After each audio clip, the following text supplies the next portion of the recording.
12 May 1945. Stuttgart, Rote A civilian named Karl writes in a cheap school notebook, "One day our children will marry the men we call foreigners, and we will say we did not know him when we signed the papers that kept him foreign."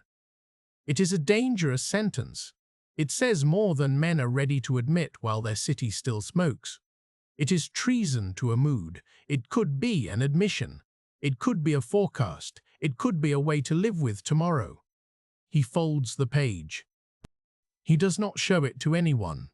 He will keep it with ration cards and identity papers and a denazification questionnaire inside a biscuit tin under a stack of newspapers. He will take the tin with him each time he is ordered to move. He will call the tin the archive of my silence. Women work with the debris. They pry bricks from mortar with iron bars rescued from fence posts. They stack intact bricks in rows along ruined plots. They make piles the height of a child. They lift 1,000,000 loads of broken house into handcarts. They move the city by the meter. The newspapers will call them Trümmerfrauen, rubble women, and the word will become a monument. The photographs the Allies take will close the frame on them. The work crews the occupation organizes will itemize them. The women will say later they were only doing what had to be done. The arithmetic of rubble is simple. In the city center, 15 million cubic meters of debris. In a lane off Eberhardstrasse, a family that used to live on the 3rd floor lives in a cellar with 2 other families. A makeshift stove draws smoke into the room. A boy coughs black. The grandmother folds newspaper to make a hat against cinders. The mother knows what to trade for coal. The girl knows what to trade for bread. The Allies come in columns. American tanks through the valley roads. French trucks on the hills. British controllers on the phone lines. The month is May. The rules are plain. No one outdoors after 9. No German uniforms in public. Weapons surrendered under penalty of death. There is a paper for every motion. Certificates of employment. Permits to travel. Orders to produce. The most feared rumor is of retribution. The Allied military government writes in an intelligence summary dated 13 May 1945, civilian population exhibits fear of reprisals. Rumors of mass deportations persist. No organized resistance detected. The phrase is formulaic. The document number sits atop the page. The archivist later will bracket the margin with pencil. Stuttgart, fear and rumor. The line will stand for 1,000 whispered conversations behind doors hung on bent nails. In a courtyard on Sophienstraße, a man shows a captain his violin. The captain is from Ohio and has played in a dance band. He takes the instrument, plucks a G, returns it with a nod. The German man thinks the American has judged him a human. He says, "It is good wood." The American signs a paper that says the violin was inspected and released. The city eats through June, and then the ration cuts come. On paper, 1,550 calories per day for a normal adult. In reality, often less. The arithmetic of mouths and calories is worse than the arithmetic of rubble. A widow with 2 children can turn 5 pounds of potatoes into soup that tastes like the washwater of something that remembered meat. She adds beet greens. The children pull dandelions from a bombed lot. Every conversation has math in it. How many people? How much bread? How many days? The black market is an education. American cigarettes are worth more than money. A packet of Lucky Strikes equals 1.5 kg of butter, says an occupation report from July. Sugar has a rate. Shoes have a rate. A coat is a coat until it is a currency. There is a square near the main station where all prices can be discovered just by standing still and listening to the code. Hast du? Was gibst? Viel? Viel? The words can be bleached of grammar and still make sense. Karl keeps his place in lines. He is 41. He is lean and hollow-eyed. He learns the rhythm of handouts. He has a sister missing since January. Last letter from somewhere near Königsberg. He has a son in a uniform no longer legal. Last seen near Paderborn. He has a wife who is a monolith and a vacuum at the same time. She has a face with smudges of soot and a laugh that sounds like it belongs to someone who used to live on the 4th floor. She is in a photograph on a piano that is now a hole in the floor. There are new people in town. Displaced persons, abbreviated to DP by occupiers and bureaucrats. Jews from Poland and Hungary. Former forced laborers from Ukraine. Frenchmen too young to know a life before the detention camp. There are also the Germans from east of the rivers, the refugees and expellees from Silesia, East Prussia, the Sudetenland. Some walked. Some came in open freight cars. They come with bundles that hold a blanket and a mixing bowl, and documents that do not apply to any place west of the Oder. In August, in the school gymnasium on Husteichstraße, a registration desk is set up for expellees. A placard says, Heimatvertriebene, Meldestelle.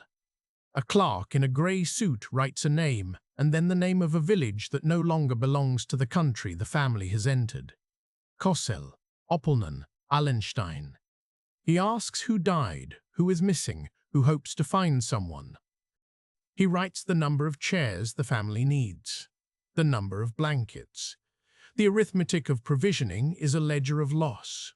The locals call the newcomers, the ones from the east, in a tone that travels from pity to irritation in the space of a sentence.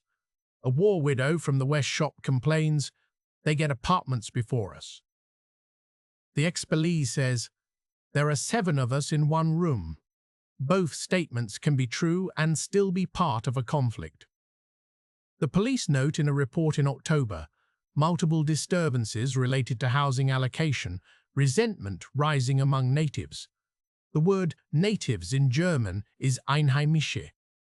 The irony feels like an injury. In September 1945, the military government orders all Germans between 18 and 65 to fill out a questionnaire. The Fragebogen is to be a map of guilt. It has 131 questions. Were you ever a member of the NSDAP? Did you hold any office or rank? Did you contribute to the party financially? Were you a member of any organizations affiliated with the party?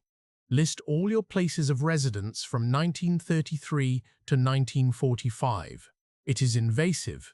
It is tedious. It gives the feeling of exposure even to men and women who were enthusiastic in 1933 and memoryless now. Karl takes the Fragebogen from a folding table guarded by a sergeant with a face like a flat iron. He brings it home. He sets it next to the biscuit tin. He writes his name, his birth date, the machine shop where he worked. He writes that he joined the party in 1937 because it was expected. He writes that he paid dues. He writes that he marched once because the factory foreman said to march. He writes that he did not read the newspaper often. He writes the names of colleagues who are dead and cannot contradict him. The denazification file that forms around his name is grey. It grows by a few sheets every week.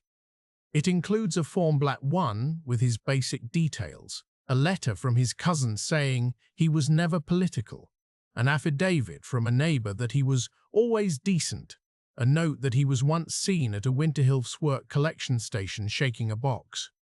It includes a line that he signed a petition in 1938, thanking the Führer for the Anschluss. It includes a mark next to Mitgliedschaft NSDAP, Ja. It includes, in October 1946, a classification from the Spruchkammer, Mitläufer. Follower. The Spruchkammer hearing is brief. The room is overcrowded. The panelists are a teacher, a lawyer, and a coal dealer. They read, they stamp, they fine him. 200 Reichsmarks in value, payable in labor if currency is worthless, which it is. He reports to a work crew that clears rubble. The Trümmerfrauen hand him a pickaxe. He breaks brick from mortar, while a woman twice his age carries the result to a pile. He times his breaths to his swings. The sentence resets him within the city. It also absolves him, enough for him to be allowed back into an office when offices exist again. The mathematics of guilt keeps two ledgers. One is human, one is administrative. The Spruchkammern in Württemberg. Baden will process hundreds of thousands. One Bundesarchiv summary will say 57% classified as Mitläufer, 22% as Entlastet, 9% as Minderbelastet, small factions as Belastet or Hauptschuldig. The numbers will smooth the jaggedness of memory. They will produce a distribution curve of blame. They will let the system function.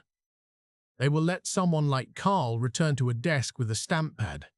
There are moments of contact that burn. In October 1945, a unit of men in brown coats walks through the market square at Bad Cannstatt. They are survivors in a group from a DP camp outside town. They are escorted by a British officer. They walk past stalls with cabbage and carrots. Some women look away. Some look at shoes. One man looks at the face of a woman and recognizes her neighbor who took his radio in 1942. He says nothing. She says nothing.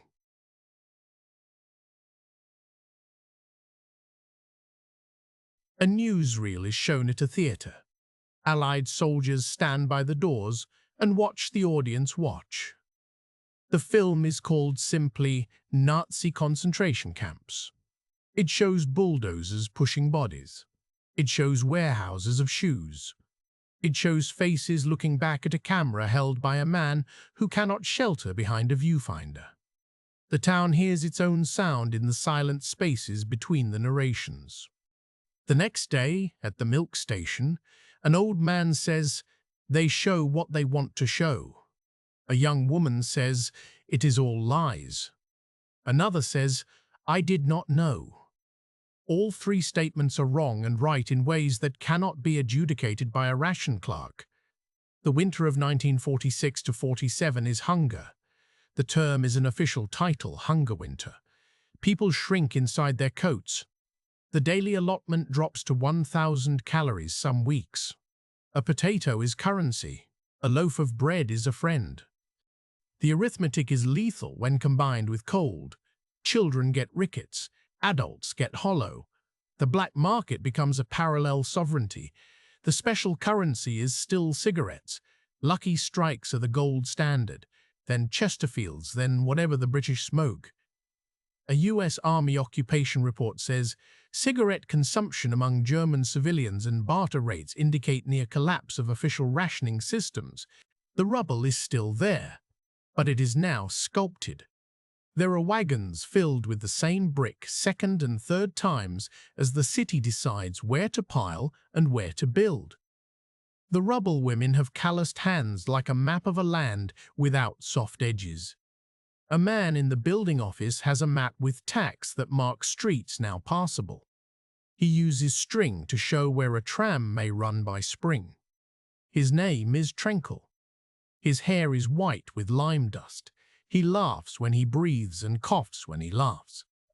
In June 1948, the money changes. Overnight. The paper is new. The numbers are different. The words are Deutsche Mark. The faces on the notes are men with beards who have nothing to do with this century. Everyone calls it the currency reform. A word becomes a holiday in some houses and a betrayal in others. The arithmetic of everyday life flips. Prices are marked in chalk, then sponged off, then marked again. The shops that had nothing yesterday have everything today. People bring hidden stock to the stalls. The American trucks bring pallets of something that looks like permission. The Marshall Plan is a photograph of a ship with sacks. It is also a set of agreements, quotas, bilateral committees. It is brownies passed across a fence to a child and documents signed by men in rooms with reporters. The aid shipments come through Stuttgart station in flat cars wrapped in canvas. The contents are flour, machines, spare parts, the idea of future. The public literature says European Recovery Program. The German words are knotted with gratitude and skepticism. In a Stadtarchiv folder, a report from 1949 lists the value of equipment delivered to factories in the region.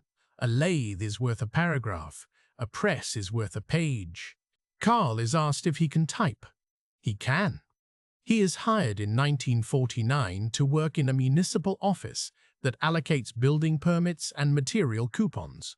His job is to enter numbers and stamp receipts. He also sits at a window and tells men and women why their applications need one more signature. He has the face of someone who has learned the grammar of apology. He speaks in conditional verbs. He points at the place the form needs words. He stamps. He dates. He shelves. He learns the building code almost by feel. He knows the trick of bribery and refuses it in ways that do not shame the person offering. He knows that a bag of sugar on a desk is a confession. He knows that cigarettes made into a pyramid means the man across the counter has a cousin in a city office in Ulm. He is a functional unit in the new state. He is a witness to the mathematics of reconstruction. For every house repaired, 3 need permission. For every new factory, 5 new roads. The new democratic order is a procession of unsigned compacts. The first is that no one may ask what you were in 1941 if you are useful in 1949. The second is that the past will be reduced to infinite small units that can be managed. The third is that the language of catastrophe will be replaced by the language of productivity. The Bundesarchiv has minutes of city council sessions where the words Auschwitz and Jew do not appear, but the words housing and steel and cement and budget and network appear on every page. This is not conspiracy. It is policy by pressure of necessity. The school books change in 1951. A teacher named Frau Rem shows Karl's younger daughter, who is 9, a drawing of a city before and after bombing. The lesson is about ramps and fire hoses. The children read about the war as meteorology. The bombs fell. They fell on us. The drills are about evacuation. The nighttime is a curriculum. The photographs have captions about bravery under fire. There is also a paragraph about Jews, but it is a photograph of a synagogue with a caption that reads, Kristallnacht, a mistake. The sentence does not pass, but it is said with authority. The public commemorations are about suffering as distribution. Memorials are built. There are plaques that list the dead of a neighborhood. There is a stone for fallen soldiers that will be rededicated with the removal of an eagle and the addition of a cross. There are speeches that say victim, often without an antecedent. There are refugees' organizations that hold gatherings and tell the story of the trek in winter. There are photographs of women pushing carts across the frozen Oder. There is a looseness in language that allows a cover for the unsayable. There are, in 1957, new contracts signed with men in other countries. The economy needs bodies. The factories eat hands. The word is Gastarbeiter. The Italians come first, then the Spaniards, then the Greeks. In 1961, the labor recruitment treaty with Turkey is signed. The date is 30 October 1961. The two parties pose and smile. The German officials speak of fill rates and the speed of belts. The Turkish officials speak of remittances. The arithmetic is made of trains and dormitories. The men are called guests, which is a promise with a time limit. They arrive mostly through Munich. They are processed in a building where the air smells of disinfectant and coal. They are X-rayed without explanation. The documents call it a lung screening. The men call it an exposure. There is a desk where names become numbers for a while. They are assigned to factories by the logic of vacancies. They are given beds in rooms with 20 beds. They write letters back to Anatolia on paper that bears the stamp of the city of their dormitory, Sindelfingen, Boblingen, Esslingen. The fonts are a kind of atlas. The words are a geography of absence. Karl sits in an office window and stamps housing documents requested by factory representatives. He stamps and he watches names. He sees Mehmet, Ali, Hassan join the ledger with Hans, Gorch, Dieter. He watches the line of men looking at a floor they must call home. He wonders if any of them can play the violin. He wonders if any of them know how to wire a house. In the autumn of 1964, a man named Armando Rodriguez is photographed arriving in the Ruhr as the 1 millionth guest worker. He is Spanish. The newspaper headline is a count. The photograph is a declaration that the relationship is a public number, not a private story. In the south, in Stuttgart, the lines at the factory gates have a different accent every month, but the same silhouette. Karl's daughter is named Ruth. She is 21 in 1965. She works as a bookkeeper in a textile shop near the market hall. She carries a handbag and a ledger. She eats her lunch on a bench on Tübinger Strasse. She reads novels in the nights. She has friends who went to the new business school. She knows that the tenancy of hope is month to month. She also knows that the men at the tram stop are new, but become old fast. On 14 February 1966, she writes in a diary that will survive in a kitchen drawer, "I saw a man at the tram whose face was a letter I could not read." She does not give the man a name. She writes of the cold that day and the way the sun turned the ice on the pavement into glass. She writes of a rumor about a student protest in Berlin. She writes that her father has a cough that seems permanent. She writes that she is tired of the way everyone says, "our people," with a tone that fences off the world. The man has a name. It is Mehmet. He is 26. He is from a town outside Kayseri. He writes letters to his mother that the Bundespost carries across borders with stamps that work like passports. He lives in a dormitory near the Daimler plant at Untertürkheim. He eats in a canteen. He has a photo of his mother and father under glass in his most precious possession, a watch given to him by his uncle when he left. He walks the same streets every morning. He passes by a textile shop on his way to the bus stop. "Guten Morgen," he says one day, because he has learned that the smallest German words are the most useful. Ruth says, "Morgen," because the smallest responses are the easiest to test in the air. That is enough for a day. In a documentary, you would either cut to a map or to a close-up. In this story, you move a little, then widen. The archives will not record the near misses of eye contact that constitute the beginning of a life. They will not capture the arithmetic of seconds at a tram stop. They will record, in an immigration file in Stuttgart in 1968, that a German woman named Ruth married a Turkish citizen named Mehmet. The document will say that the authorities required a certificate of marriageability, Eheiratsverheiratschuni, from his home region. It will say that he produced a translated copy of his birth certificate. It will list the date of the civil ceremony. It will note that the registrar was named Schuster. The registrar will appear in other files without meaning.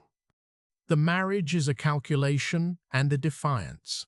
It uses paperwork and feeling equally. It is a door opened into a room with chairs for 2 and 1,000 silent observers. The families are two committees of the past.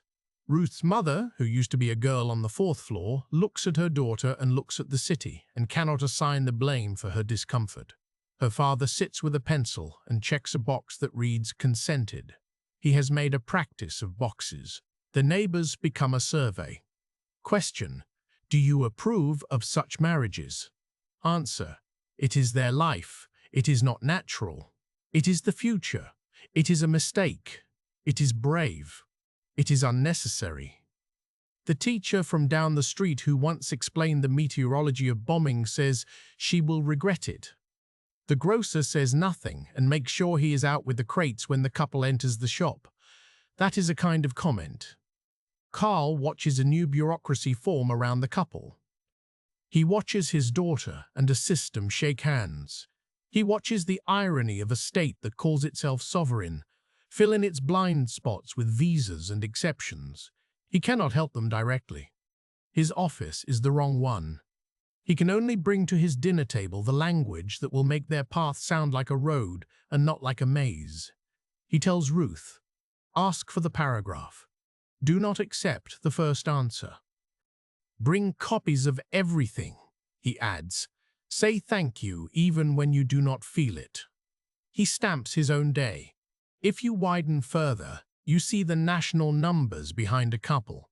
The percentage of foreign workers in Baden-Württemberg climbs into the high single digits by the late 1960s. The largest contingent is now Turkish. The dormitories sprout like barracks near factories. The unions argue about whether these men are allies or threats. The newspapers publish opinion polls. The mathematics of belonging shows up in school enrollment statistics and in the schedules of Friday prayers conducted in rented rooms. The city has to redraw a map of who it thinks it is. There are documents in the Bundesarchiv that show a learning curve so shallow it could be mistaken for a policy. Internal memos in 1965 speak of rotation, a planned return to origin after a fixed term. Another memo in 1970 acknowledges family reunifications, in plural, as if the word had decided to take root. The friends that the recruiting agreements imagined become neighbors. The guests stay because they are human and make attachments and earn wages that pay for furniture and leave memories that cannot be retrieved if replaced. The workplace is its own politics. At Daimler's Untertorkheim plant in 1969, an internal report says, "Productivity in Turkish cohort matches factory average. German mistrust often located outside the shop floor. The men who stand next to each other 8 hours a day learn each other's ways. They swap words and advice. They share cigarettes. They get along poorly and well by the same human calculus that has no nationality. They complain about management. They show frames of babies. They avoid topics that hurt. There is a year, 1968, that does not belong to the old men. It belongs to the students and the ones who cannot bear another silence. It is the year when pre-war phrases start to sound like museum labels." Ruth goes to a demonstration in Stuttgart against emergency laws. She holds a sign that says, "Not again." Her father watches a television report and thinks the reporter speaks with a kind of hope that is incompatible with a fixed state. He begins to understand that the compact of build and do not inquire cannot last a lifetime. The Auschwitz trials in Frankfurt run from 1963 to 1965. They are in the papers, but not on the tongues of men at the factory across time. The legal language is precise. The word murder is repeated enough times to change the air in a courtroom. The testimonies are brutal.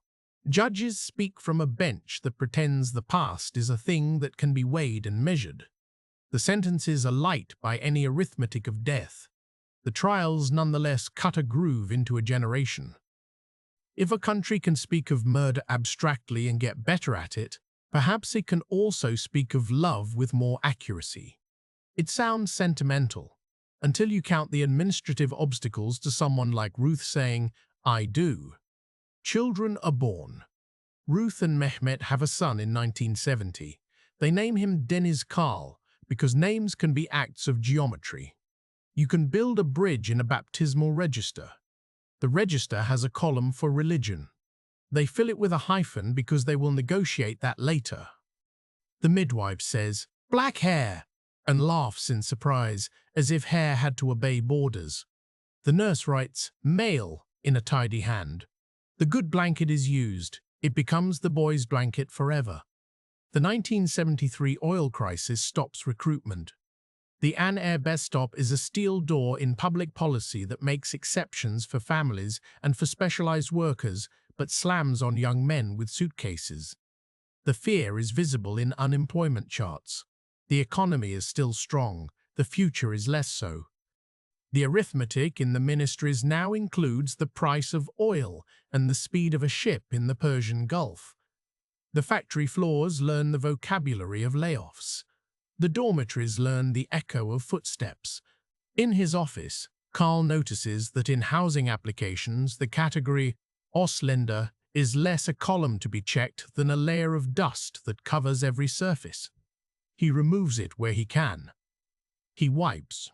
He writes longhand notes to fellow clerks that say, "Nicht abweisen." Do not turn away. He listens at his window to men and women rehearse their versions of, "I have rights." The system is now robust enough that a right can be claimed and not be treated as a threat. This is the miracle and the cost. The miracle is the claim, the cost is the paper. The neighborhood recalibrates. The grocer's wife learns to say Rosenkohl slowly to a woman from Izmir who will never use the word again in her life. Children form packs by proximity, not by nationality. At school, the yard teaches who belongs best by who knows the game. Teachers stumble over names and then stop stumbling. A boy named Yilmaz wins a running race. A girl named Heike loses and then wins in arithmetic. The class photograph looks like a country some still refuse to see. There are angers that cannot be soothed by new curtains. A man on the third floor says, "They take our jobs." The numbers do not support him. A man on the fifth says, "They do the jobs we would not have done." The numbers are a partial defense, but they conceal another arithmetic. Who cleans whose stairwells, who is loud when, who cooks with which spices on what days, who hangs laundry, who throws bottles. A tenancy conflict in 1975 is both universal and specific. The police record reads like a parable. It says, "Subject complains of odors." It says, "Neighbor replies that the subject's dog defecates in the hall." It says, "Mediation attempted." The archive laughs dryly. Ruth's son, Deniz Karl, starts school in 1976. He is German in dialect and Turkish in summer.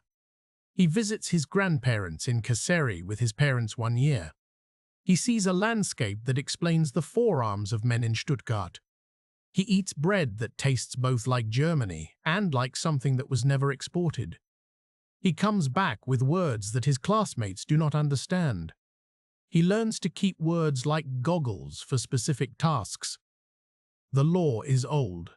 Citizenship follows blood, not ground. Jus sanguinis. Deniz is not a citizen by birth.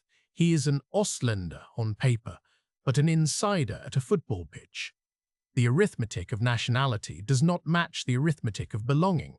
This mismatch is an engine quietly humming under the floorboards of the building. The Bundesarchiv will hold memos from 1979 in which bureaucrats debate nonsense honestly, like whether a child born in Stuttgart who has never seen Turkey is less German than a child born in Toronto to two Germans. The memos are serious because they are precise. The precision is a mechanism for ignoring the absurdity that the memos organize. Karl reads everything he can in the paper about new laws. He reads the word integration like a suspect. He hears politicians say, "We are not a country of immigration," and then watch the train stations to see if a country of immigration looks different. He understands that the new democracy rests on unspoken bargains.